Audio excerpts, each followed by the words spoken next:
Assalamualaikum warahmatullahi wabarakatuh. Apa kabar generasi Khairul Ummah? Alhamdulillah, luar biasa. Tetap semangat. Allahu Akbar. Sebelum belajar, marilah kita berdoa bersama-sama terlebih dahulu ya. Ista'adattum. Tangan diangkat sejajar bahu. A'udzu billahi minasyaitonir rajim. Bismillahirrahmanirrahim. Allahumma anfa'na bima 'allamtana wa 'allimna ma yanfa'una wa zidna ilman nafi'a. Rabbi zidna ilma warzuqna fahma birahmatika ya arhamar rahimin. Kita baca dalil bahasa Indonesia bersama-sama ya. Qala Allah Ta'ala, wa man ahsanu qawlan mimman da'a ila Allah wa amila sholiha wa qala innani minal muslimin.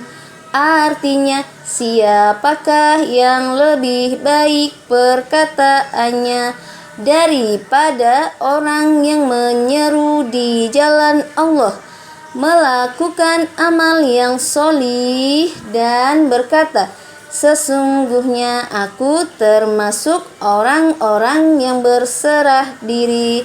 Quran Surah Fussilat ayat 33. Alhamdulillah ya solih-solihah ya. Pada pekan kemarin kan sudah ada beberapa dari antum yang sudah melakukan wawancara. Nah, berarti praktek wawancaranya sudah dilakukan ya. Nah, memang masih ada beberapa yang belum mengirimkan ke ustazah ya. Nah, ustazah tunggu ya solih-solihah ya. Bagi yang belum praktik wawancara baik dengan ayah atau dengan bundanya ya solih-solihah.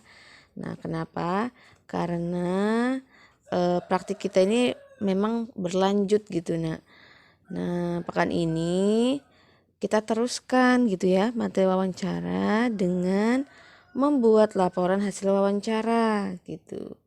Nah, makanya kalau yang pekan kemarin ya, hari Senin kemarin belum mengumpulkan, ini nanti tugasnya akan ini lagi prakteknya akan semakin bertambah lagi ya. Jadi kalau bisa diselesaikan yang kemarin belum selesai supaya kita bisa melanjutkan praktek ke level berikutnya. Nah, solih-solihah, hari ini kita akan mempelajari cara membuat laporan hasil wawancara. Nah, bagi antum yang sudah selesai melakukan praktik wawancara ya, sudah mengirimkan voice note praktik wawancaranya ke ustazah, sekarang semuanya perhatikan ya sistematika penulisan laporan hasil wawancara berikut ini. Jadi di dalam membuat laporan itu ada sistematikanya atau tahap-tahap dan urutan dalam membuat laporan. Nah, seperti apa sistematikanya? Mari perhatikan gambar berikut.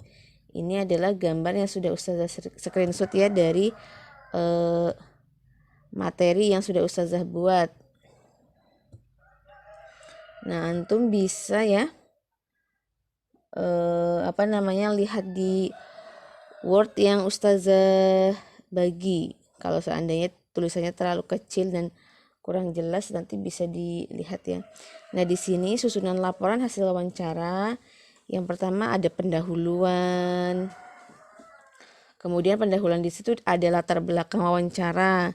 Namanya latar belakang wawancara tentu berisi tentang apa sih yang membuat kalian itu melakukan wawancara ini gitu kan. alasan apa yang membuat kalian tuh ingin gitu loh melakukan wawancara tersebut. Pokoknya diurai aja. Kalau seandainya kalian kebingungan membuat kalimatnya, kalian buat aja seringkas mungkin. Jadi nggak harus sampai panjang berparagraf-paragraf, tuh nggak harus ya, satu paragraf juga cukup. Karena kan memang masih kelas 6 ya, nggak apa-apa.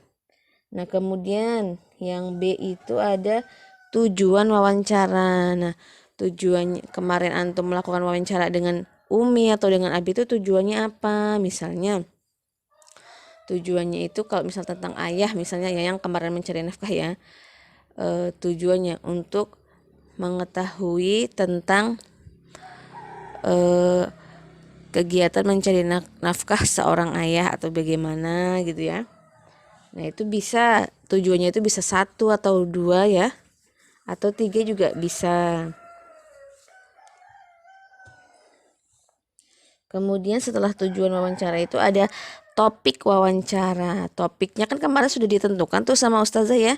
Kalau yang tentang ibu berarti tentang melahirkan ya. Kalau yang tentang ayah itu tentang mencari nafkah. Nah, tinggal ditulis aja nak. Kemudian yang D itu waktu dan tempat wawancara. Nah, waktunya pas waktu antum melakukan wawancara itu kan beda-beda ya, ada yang ngirim hari Rabu, ada yang ngirim hari Ahad. Nah, tentukan aja waktu wawancara itu antum waktu itu hari apa, kemudian misalnya hari, pukul berapa, dan tempatnya, misalnya tempatnya di rumah atau di mana ya. Nah, itu dicantumkan. Nah, kemudian di sini ada hasil wawancara. Hasil wawancara ini ada narasumber ya, yang narasumber. Nah, antum cantumkan narasumber antum tuh siapa. Kalau misal misalnya bapak siapa, ibu siapa, nama itu nama lengkap ya, soleh-solehah ya. Nah, dicantumkan di situ. Kemudian yang B itu ada pewawancara.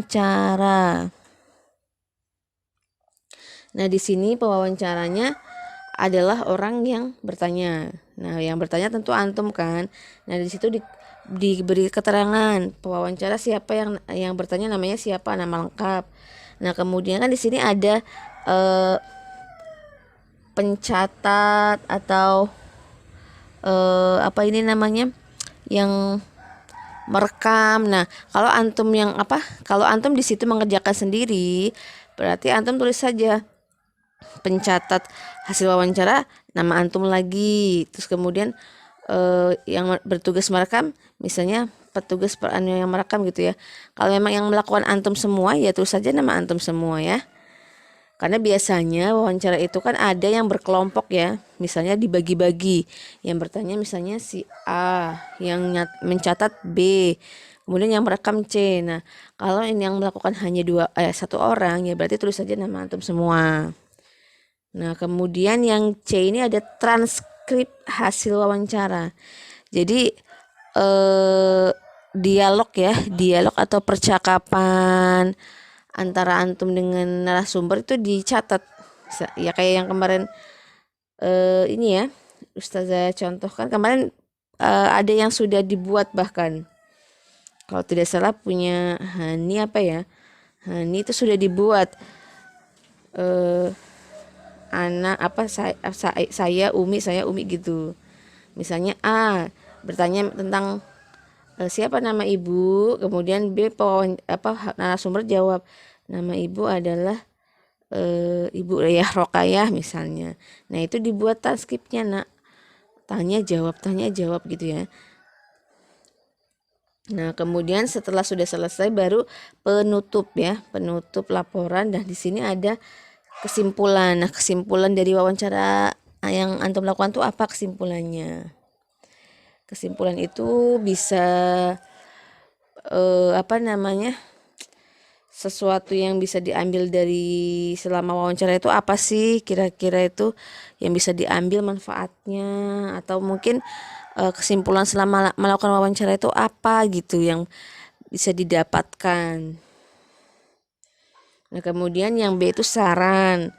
Nah, kira-kira sarannya apa untuk laporan hasil wawancara yang kalian lakukan gitu ya. Nah, kalau untuk lebih jelasnya, antum bisa lihat di ini ya, di Word yang nanti Ustazah bagikan ya, di materi bentuk Word yang Ustazah bagikan. Di sini ada contoh laporan hasil wawancara.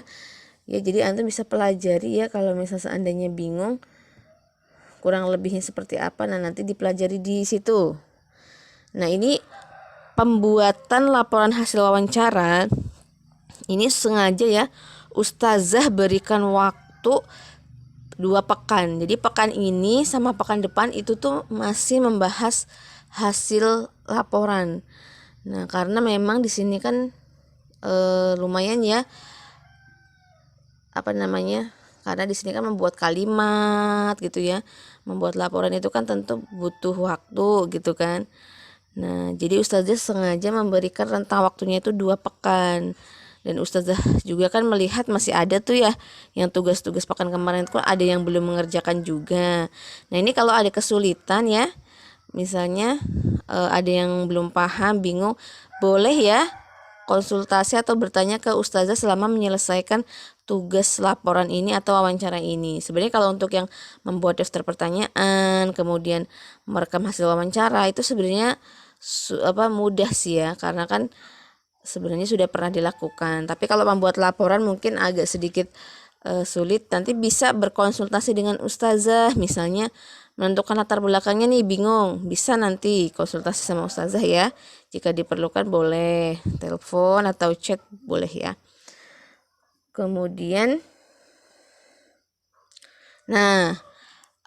tugas membuat laporan ini kan sampai pertemuan terakhir. Nah, ini nanti yang akan digunakan untuk nilai latihan 3. Jadi kita tidak ada latihan 3 lagi ya, karena latihan 3 diambil dari nilai membuat laporan ini, laporan hasil wawancara.